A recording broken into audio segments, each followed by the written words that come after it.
Kenapa toko harus organik? Kenapa toko harus dengan memakai bahan-bahan yang bekas? Kita efisiensi aja dan biaya yang sangat murah. Alasannya itu. Yang kedua, sesuatu yang organik itu bila dikonsumsi akan aman karena terhindar dari residu-residu zat kimia yang sama sekali tidak dibolehkan masuk dalam jaringan tubuh kita.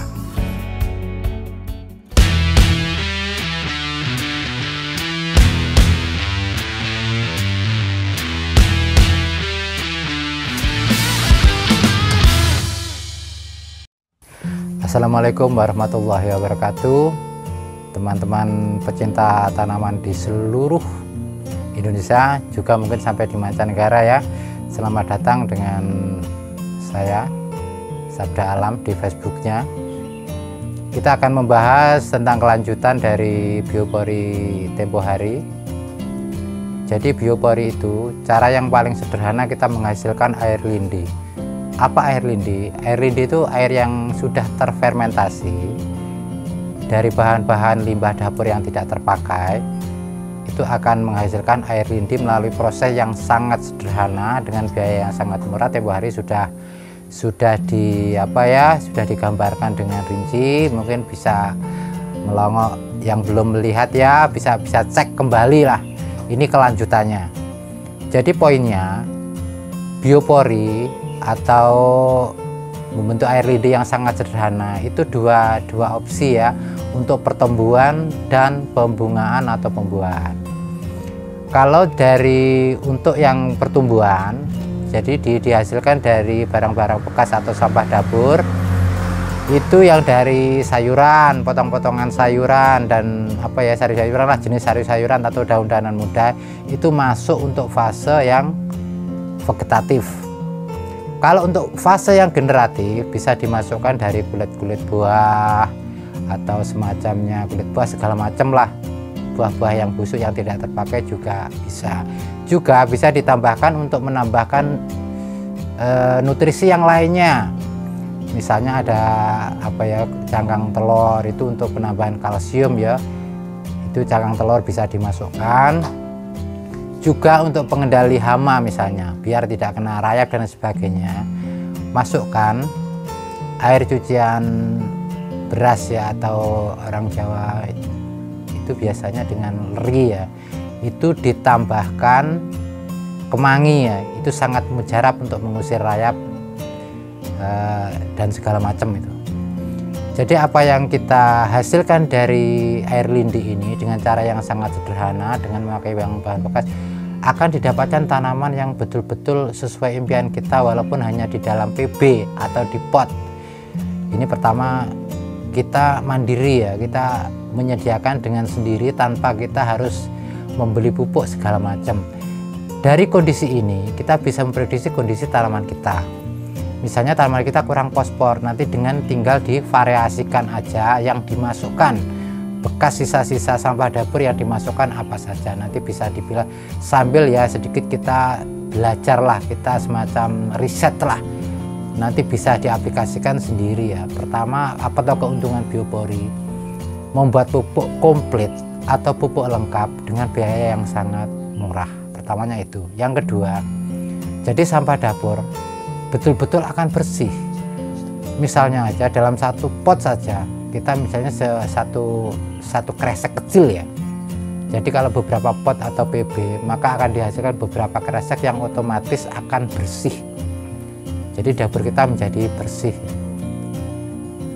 Mungkin dari proses yang namanya biopori, yang namanya juga proses alami ya. Ada yang bertanya mungkin beberapa, Pak, dimasukkan apa setelah sampah dapur, dimasukkan apa? Diberi air bisa. Karena untuk merangsang pertama untuk lindi itu jelas ada airnya untuk proses pembusukan tadi. Pembusukannya atau pelapukannya itu ada dua fase. Ada yang alami memakai bioorganik atau bio ya, untuk dari tanah. Juga bisa ditambahkan dari pabrikan ya, macam banyak, biasa dari membuat mol juga bisa, dari membeli E4 juga bisa. Yang namanya dekomposer atau pembusuk pastilah nanti ada jasa-jasa training, ada maggot dan sebagainya di dalamnya. Itu hal biasa ya, soalnya pembusukan ini bersifat alami.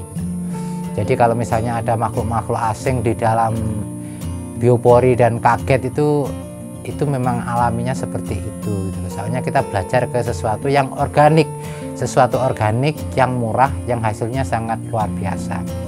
Kenapa toh kok harus organik? Kenapa toh kok harus dengan memakai bahan-bahan yang bekas? Kita efisiensi aja dan biaya yang sangat murah, alasannya itu. Yang kedua, sesuatu yang organik itu bila dikonsumsi akan aman, karena terhindar dari residu-residu zat kimia yang sama sekali tidak dibolehkan masuk dalam jaringan tubuh kita. Jadi menetralisir begitu. Pak, gimana kalau misalnya dalam biopori ditambahkan pupuk kimia? Karena kita basicnya, dasarnya kita ingin kembali ke alam ya, ke natural ya, atau back nature ya. Jadi memang kita belajarlah, karena sesuatu kalau datangnya langsung itu kita akan menolaknya mentah-mentah. Kita proses alami aja. Jadi keuntungan dengan cara alami atau organik itu buah menjadi lebih manis. Masa simpan itu sangat lama ya, bukan tidak seperti yang memakai pupuk kimia dan segala macam. Itu memang daya tahannya lebih, rasa manisnya lebih, dan juga memang betul-betul menyehatkan. Untuk selanjutnya biopori itu nanti lambat laun akan membusuk. Jadi yang kita masukkan karena proses fermentasi alami ya. Jadi mikrobia yang bisa dari tanah itu sangat-sangat alami. Dia lambat laun akan membusuk menjadi air lindi. Di situ ada diproses secara alami. Air lindi itu akan mengalir melalui lubang-lubang itu, akhirnya akan diserap tanaman. Sangat otomatis tuh.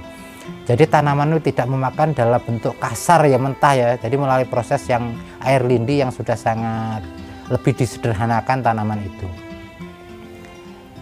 Untuk selanjutnya, kenapa toh Pak kok enggak istilahnya kok sangat ribet sekali ya? Mungkin dari orang-orang yang serba praktis ya, itu memang pinginnya cepat hasilnya ya. Kenapa Pak kok susah banget ya, kita memakai kimia aja sudah selesai urusannya?